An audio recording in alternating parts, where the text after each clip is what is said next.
Kelli White. I'm an author and the Director of Education at the Wine Center at Meadowood. I want to thank the Wine Education Council for inviting us here today to showcase some of the more exciting and dynamic initiatives going on in Napa Valley today. I'd also like to thank Dominus for hosting us.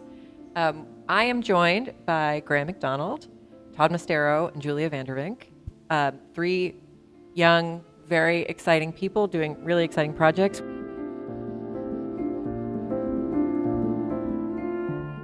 Living in Napa Valley and having access to the realities of agriculture has really, I think, been monumental to my career and my understanding of wine. Can you talk a little bit about you're farming the fruit and you're making the wine? Like, talk about that relationship. Take it a little bit deeper, and how would you classify your wine style? What would a consumer expect? So I guess that starts back at wine school, and so I was one of the early generations where they combined winemaking and grape growing. It used to be two separate sources of study, so you'd end up either being qualified to manage a vineyard or qualified to make wine. I think from a stylistic perspective, I have a mentor, John Consgard, who Julia's also been close to for many years, and John is also a graduate of wine school. He said when you graduate, you need to forget 95% of what they taught you if you want to make great wine. And so I embraced that and started instantly reading philosophy and working for a natural wine producer after a couple Napa Valley Cabernet houses. And from what I was in a provincial sense, the whole mind opened. It was for me, it was a book about natural farming that Julie and I've both talked about ad nauseum, but called The One Straw Revolution. But it's about do-nothing farming, which is also kind of in line with what Todd's doing here of dry farming, which we also employ. And it's interesting because you can't not prune a vine and expect it to grow. If you do that, it turns into 3 berry clusters that are unharvestable like you see in a creek. But there are things you can apply to that philosophy to make your wines taste more like the land. And so like for example, in our vineyard, the broad brush thing is like I haven't fertilized our vines in 30 years. We just have a system that now with cover cropping and things, it'll self-sustain. And then that makes me feel good. And you have to make the wine to see if it worked, which is why you have to have that connection to the grape growing. And I'd say if I had to, if there was a style, basically the wine I made was what I like to drink, because if we couldn't sell it, we were gonna have to drink it all. So that was my release strategy. But for, if there was a style, it would be when you pick a wild blackberry out of the creek and you taste the vitality and freshness in that natural fruit, like that's what nature is capable of. And the closer I farm to that, the more I'm going to have that in the wines. Julia, you're also involving your local community while your new project gets up and running. Can you talk about that collaboration? Yeah, I mean, so basically we've been waiting to plant our estate vineyard. You know, you don't get fruit overnight when you have to plant a vineyard from the very beginning. And so for us, like the at least 5 year lead up until the estate fruit was ready was a really fertile time for us to explore a lot of our neighbors, like our immediate neighbors' vineyards up on the mountain. And part of this was like a terroir study of like, let's look at these high elevation, other volcanic sites right around us that have so much heterogeneity and really start to like stitch together this picture of how complex these regions really are in a way that I think a lot of people don't really understand. Whereas, you know, I think Graeme mentioned it, that like brands have ruled more than terroir has spoken. We were really interested in saying like, hey, let's really just focus on these terroirs and put that together. But one thing that emerged like accidentally as a result of working with these vineyards is we had a lot of contact with grape growers from the previous generation, folks who came up the mountain, and like Mount Veeder is a very specific subculture of Napa. Like we're high in the Bohemian index of like the 70s and 80s. And so it's a very specific kind of person who went up there at that time. And you know, this is the back to the land, I'm gonna do all the work, I'm gonna build it on my back, try to put something new into the world. Like that was the ethos at the time. And pretty much a lot of those people came through my Icomus in the 70s and then were motivated and stayed up there. So we now work with these folks who are in their 80s now, but who did all the work themselves for 40 years, are now sort of transferring some of that care of the vineyard to us, which is sort of a piece of legacy we take really seriously and we honor. But we have huge admiration for the relationship we get to have with them.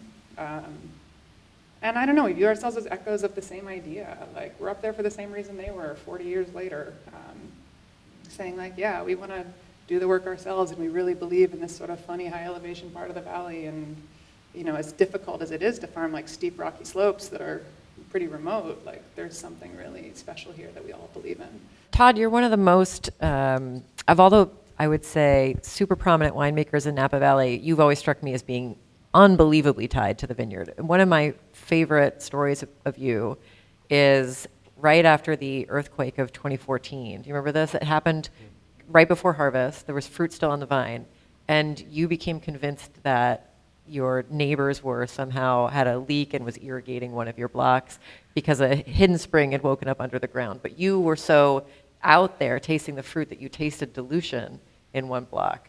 Can you talk a little bit about why it's important for you as a winemaker to be out there so much, and then how you kind of honor that when you bring it to the cellar? Mm-hmm.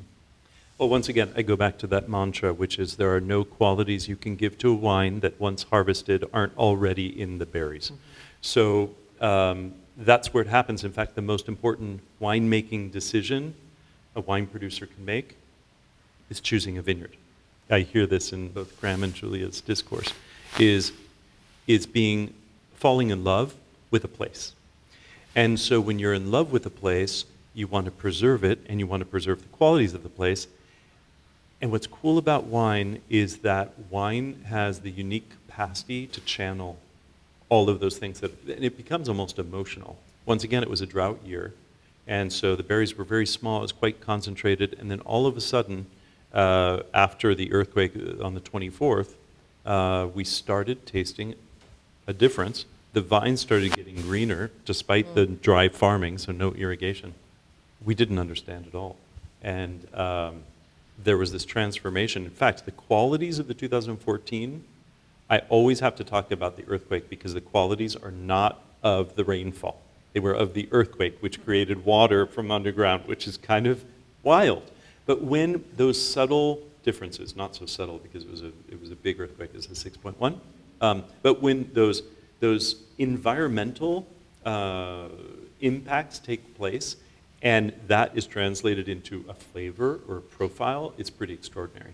So once we've harvested, what we try to do, and this is echoed in what Julia was saying earlier, I have what I call a minimalist approach. I try to avoid natural wines because of the connotations that are there. But what I mean by minimal is certainly not no intervention. It's targeted intervention that is informed by super observation.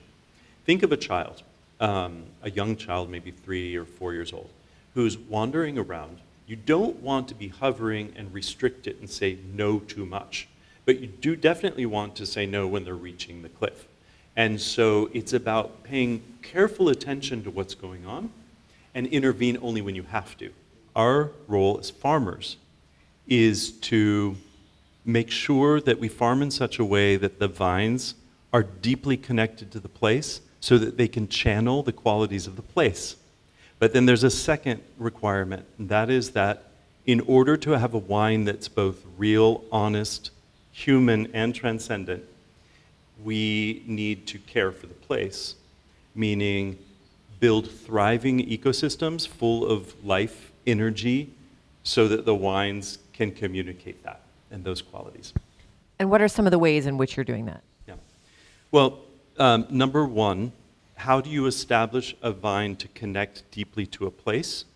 Our farming practices are founded in dry farming, which means, and dry farming is not defined by no irrigation.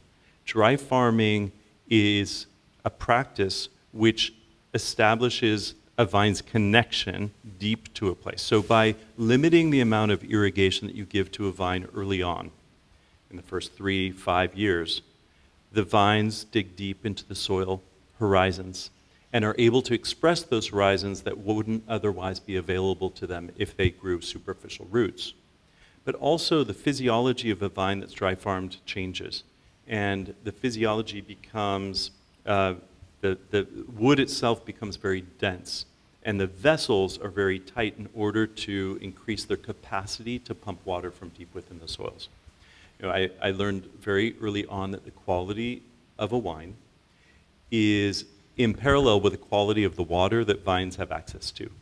And so the spring water that comes from the Mayacamas that we're looking at on right now, that flow underground, the capacity to reach that water and grow on that spring water is really fundamental.